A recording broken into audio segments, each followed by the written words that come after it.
retour sur notre plateau après l'information. Autant en profiter pour dire merci à Hamza Diaby. Nous avons avec nous le docteur Mori Brahima Traoré. Bonjour docteur. Bonjour. Nous allons informer nos téléspectateurs du fait que vous êtes médecin conseil et que vous êtes à la direction de la mutualité et des œuvres sociales en milieu scolaire. On parle du ministère de l'Éducation nationale et de l'enseignement technique. Avec vous, nous avons décidé de parler des dispositions prises par le ministère relativement à la maladie à virus Ebola. On en parle de plus en plus dans notre pays, même si nous ne sommes qu'au stade de la prévention. Et là, nous sommes en période de rentrée scolaire. C'est vraiment l'actualité du jour. Merci. Je vous en prie. Je vous remercie de l'opportunité que vous m'offrez ce matin pour parler de la maladie à virus Ebola. Opportunité aussi qui me permet de parler de la direction de la mutualité des œuvres sociales, qui est le service médico-social du ministère de l'Éducation nationale pour promouvoir la santé des personnels du ministère de l'Éducation nationale. Ceci dit, concernant la maladie à virus Ebola, c'est un fléau sous-régional, un fléau mondial, du fait que cette maladie qui est partie de la Guinée a atteint un certain nombre de pays aujourd'hui. Nous sommes frontaliers avec un certain nombre de pays. Le milieu scolaire, qui englobe à peu près 5 millions de personnes, est intégré à la communauté nationale. Donc toutes les dispositions qui sont prises au niveau national, notamment par le ministère de la Santé, sont ces directives-là que nous essayons de mettre en œuvre pour que la maladie ne pénètre pas par l'école et atteigne la population ivoirienne. On a le souvenir donc de la réunion de rentrée scolaire qui a lieu chaque année. Tout à fait.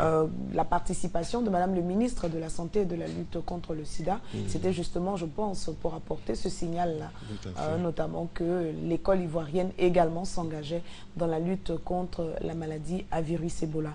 C'est vrai qu'au niveau du gouvernement, il y a des dispositions qui sont prises. Au niveau du ministère, qu'est-ce qui est fait? Oui, vous avez bien fait d'évoquer la réunion de rentrée. La réunion de rentrée était la troisième étape d'une activité importante pour permettre de lutter contre la maladie à virus Ebola. Sinon, depuis le mois d'août 2014, des réunions au haut niveau se sont tenues entre les deux ministères pour arrêter la conduite à tenir concernant cette maladie. Donc, les deux ministères se sont donné rendez-vous et un groupe de travail a été mis en place pour suivre les activités, pour permettre à la population ivoirienne d'arriver à une rentrée scolaire sereine, puisque cette psychose, entre guillemets, avait commencé à un peu inquiéter les parents. Donc c'était important que le ministère de l'Éducation nationale, à travers ses structures techniques, s'engage et s'approprie les directives nationales pour permettre la lutte, pour éliminer la maladie, pour qu'elle ne pénètre pas par l'école. Ce qui est plus marquant sont les stratégies arrêtées. Il y a deux types de stratégies. Le renforcement des capacités qui concerne tous les acteurs, depuis les décideurs jusqu'aux élèves. Et ce renforcement des capacités va permettre d'acquérir des aptitudes et des pratiques qui permettent, par exemple, d'éviter d'être en contact avec le virus. L'une des mesures arrêtées, c'est le lavage systématique des mains, ce qui permet d'éviter Ebola, mais aussi d'autres maladies qui existent en dehors de ce fléau. La deuxième stratégie, c'est l'équipement en dispositif de lavage des mains des écoles. Donc un plan sectoriel de lutte a été mis en place. Ce plan a été proposé et nous sommes en train de dérouler ce plan-là. Les médecins ont été formés, les médecins du médico-scolaire et de la démotion ont été formés. Nous sommes en train actuellement de former également les membres du Conseil consultatif de l'éducation nationale. Voilà, tous ces ensembles nous permettent donc d'aborder sereinement la rentrée scolaire avec les connaissances et les compétences pour permettre d'endiguer l'arrivée de cette maladie dans notre pays. Alors, on se souvient de ce que lorsque les mesures de prévention, notamment ne pas se serrer les mains, ne pas faire d'accolade entre grandes personnes ont été publiées, il y a eu de vives réactions. On se demandait est-ce qu'on allait pouvoir se tenir à ce genre de prescription. En milieu scolaire où on se dit à la rentrée, les enfants se retrouvent, il y a forcément des accolades, on se frotte les uns contre les autres. Est-ce que ces mesures-là, on pourra les respecter? Oui, bon, je veux dire que la communauté scolaire n'est pas en dehors de la communauté nationale. Donc une directive est d'abord nationale avant d'être départementale. Voilà. Donc je veux dire, ceux qui ont décidé, par exemple, au niveau du ministère de la Santé, de prendre ces dispositions, ça veut dire qu'en matière de santé publique, ces mesures permettent de limiter toute contamination. Le milieu scolaire est un milieu de brassage, comme vous avez dit. Les enfants se rencontrent d'abord au quartier, dans les moyens de transport en commun, ensuite dans le cours de récréation et en classe. Mais bon, je veux dire que la maladie existe, mais le risque quand même doit être minimisé.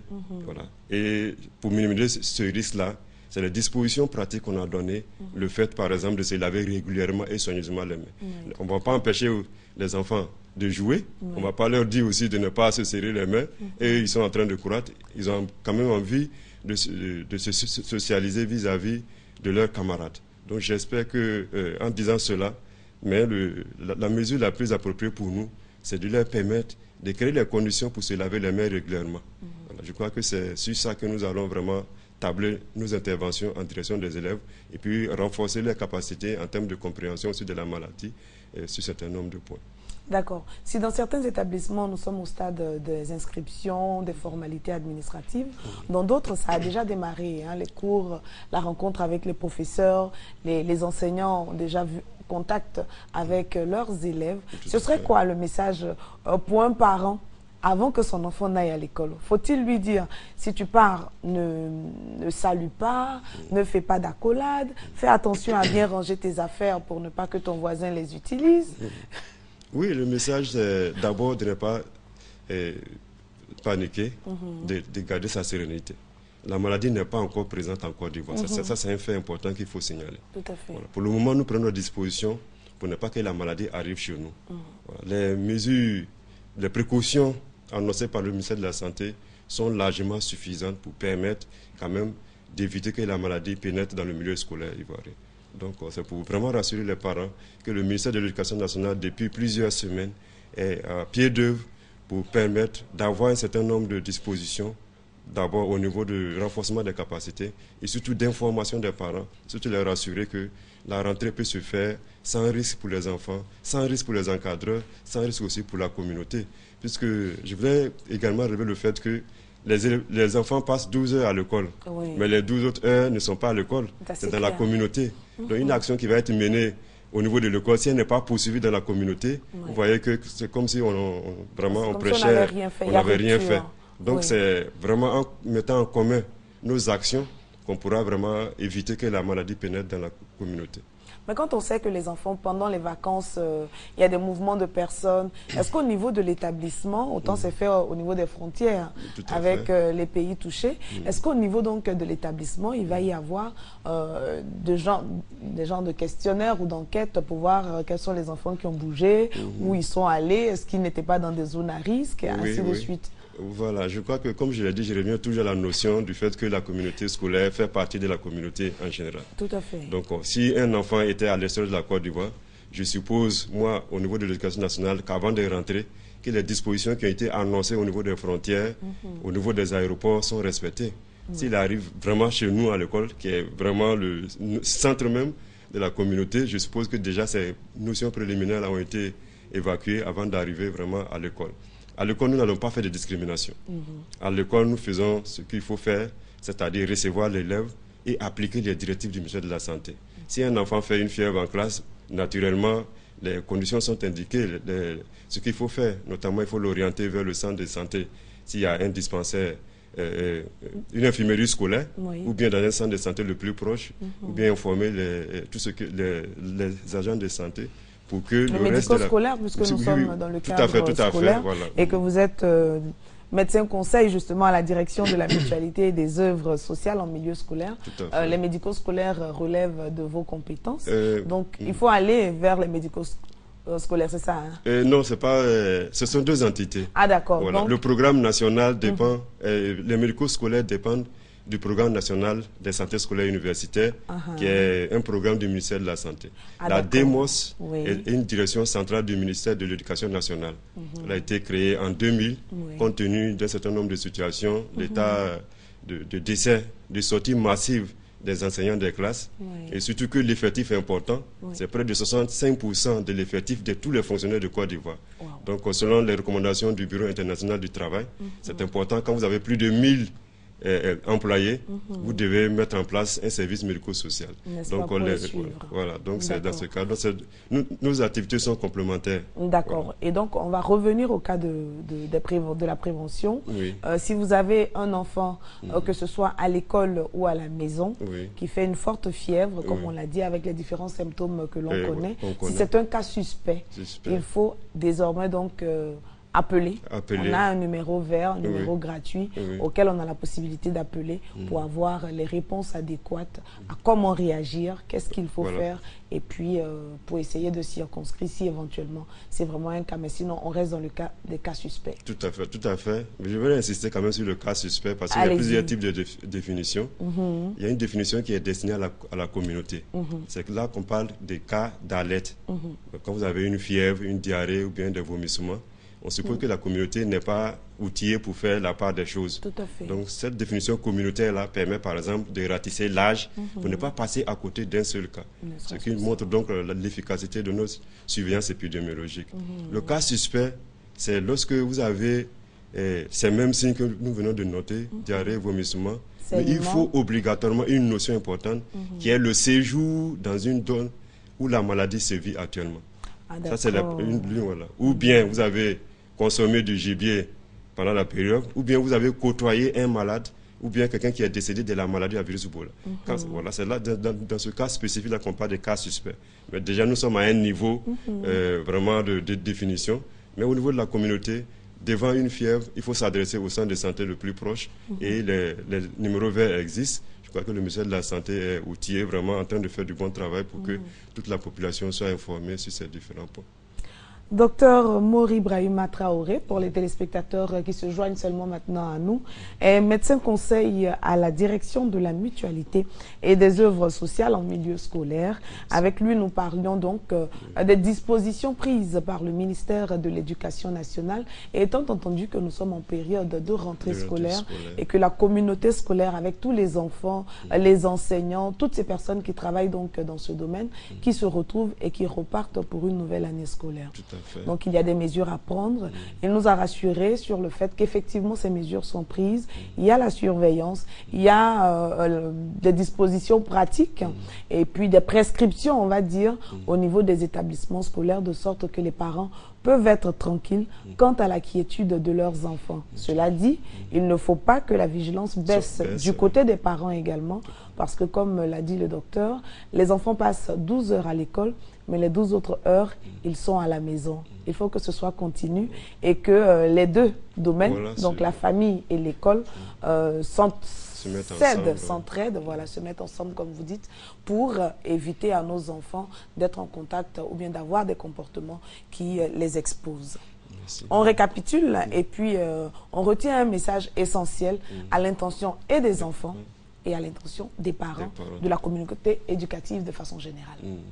Merci. Donc, je disais que la rentrée scolaire 2014-2015 doit être placée sous le signe de la sérénité. Sérénité du fait que l'année scolaire 2013-2014 s'est bien passée. Un nouveau fléau s'est vraiment joué en notre tableau, c'est la maladie à virus Ebola. Donc, je rassure les parents ici, je rassure les élèves, je rassure tous les décideurs que au niveau du ministère de l'Éducation nationale, toutes les dispositions sont prises pour que la maladie ne passe pas par l'école. Mais comme je l'ai indiqué également, c'est un mouvement d'ensemble. Il faut la conjonction de nos actions, la mutualisation de nos actions pour pouvoir faire en sorte que la maladie ne puisse pas vraiment pénétrer à l'école et de façon spécifique, mais de façon générale au niveau de la communauté tout entière. D'accord. Au niveau des enfants, qu'est-ce qu'ils doivent retenir? Ils doivent retenir qu'il faut vraiment se laver les mains. Voilà. Il y a des différents moments de lavage des mains. Quand vous levez le matin, avant de vous mettre à table, il faut se laver les mains. Voilà. Quand vous rentrez des toilettes, vous devez vous laver les mains. Avant de manger, vous vous lavez les mains.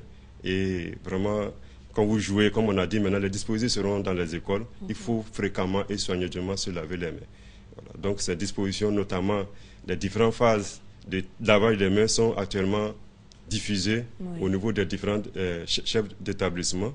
Nous avons reçu il y a quelques jours, nous avons envoyé par mail les différentes en couleur, vraiment toutes les étapes du lavage des mains, le support.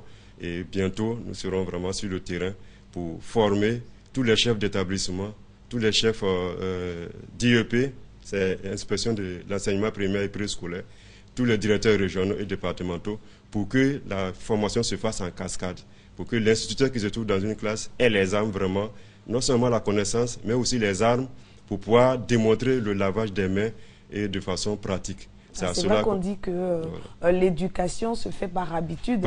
Par habitude, voilà. Bah oui, et par exemple aussi. Il faut que l'instituteur, quand il arrive le matin, puisse se laver les mains. Tout à fait. Montrer aux enfants qu'ils se lavent les mains, au sortir de la classe, se laver les mains, de sorte que les enfants suivent son exemple. Tout à fait, tout à fait. D'accord. Mais ça tombe bien, vous êtes médecin conseil. Moi, j'ai une question.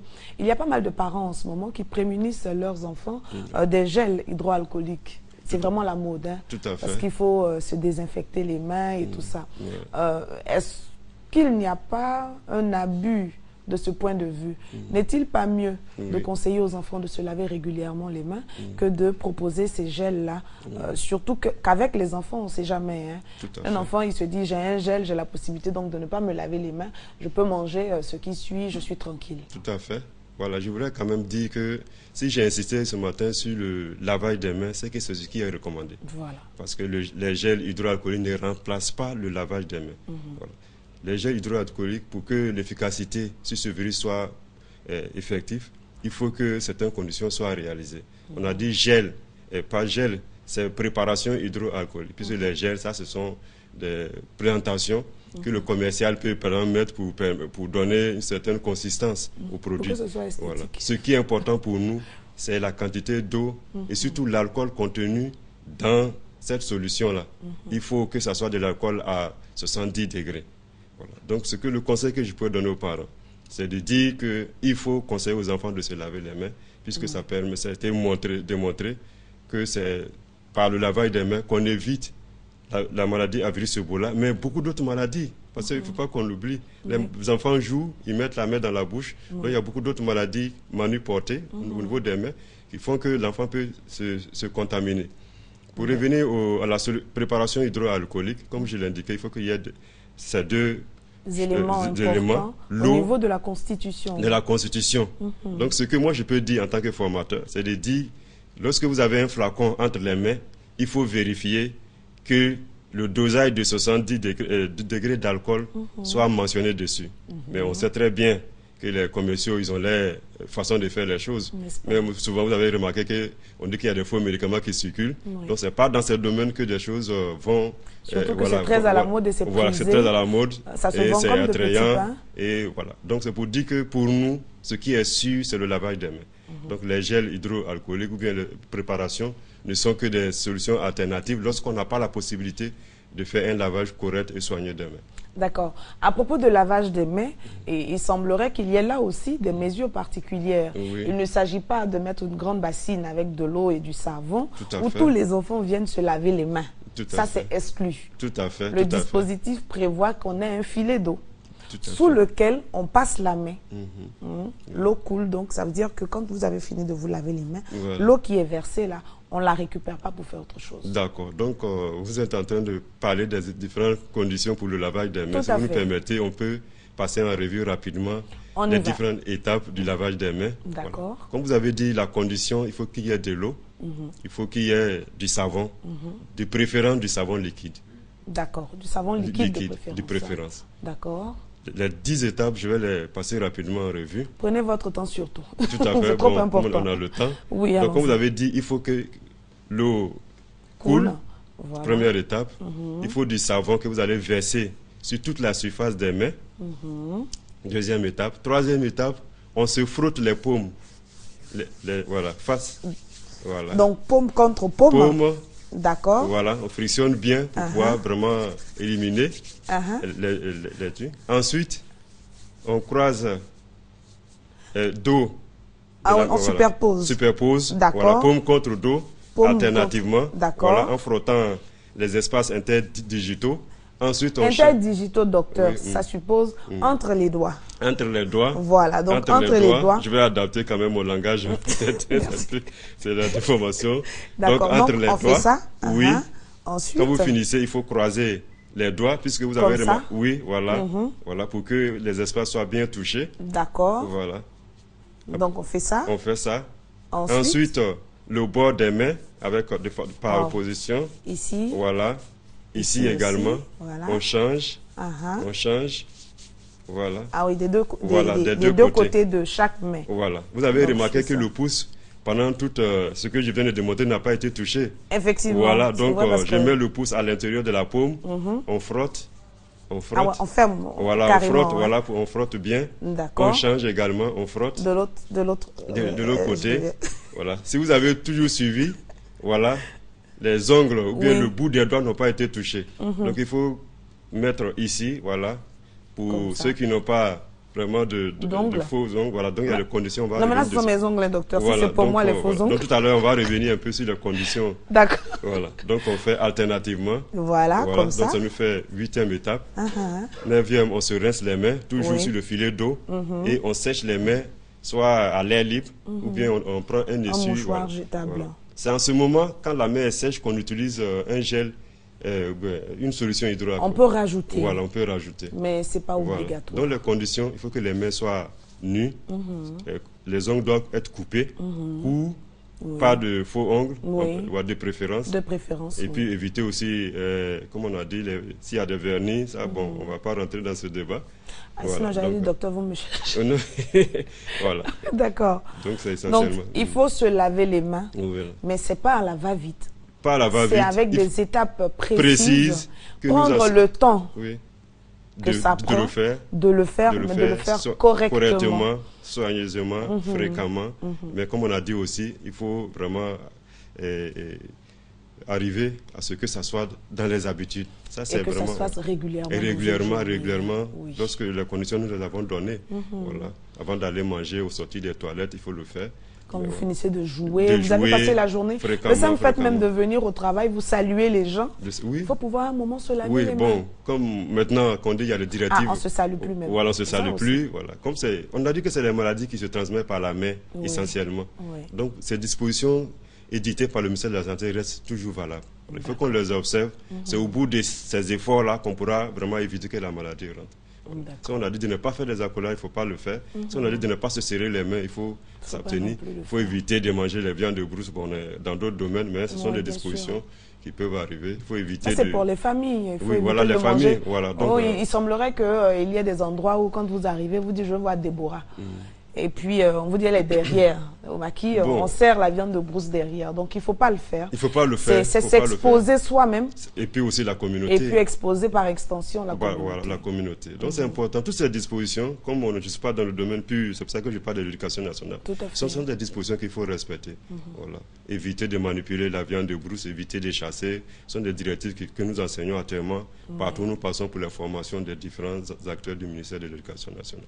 D'accord. Je pense que nous avons eu le temps, en tout cas, de faire le tour de la question. Elle est importante, cette question. C'est la raison pour laquelle nous en parlons. Nous sommes en période de rentrée scolaire.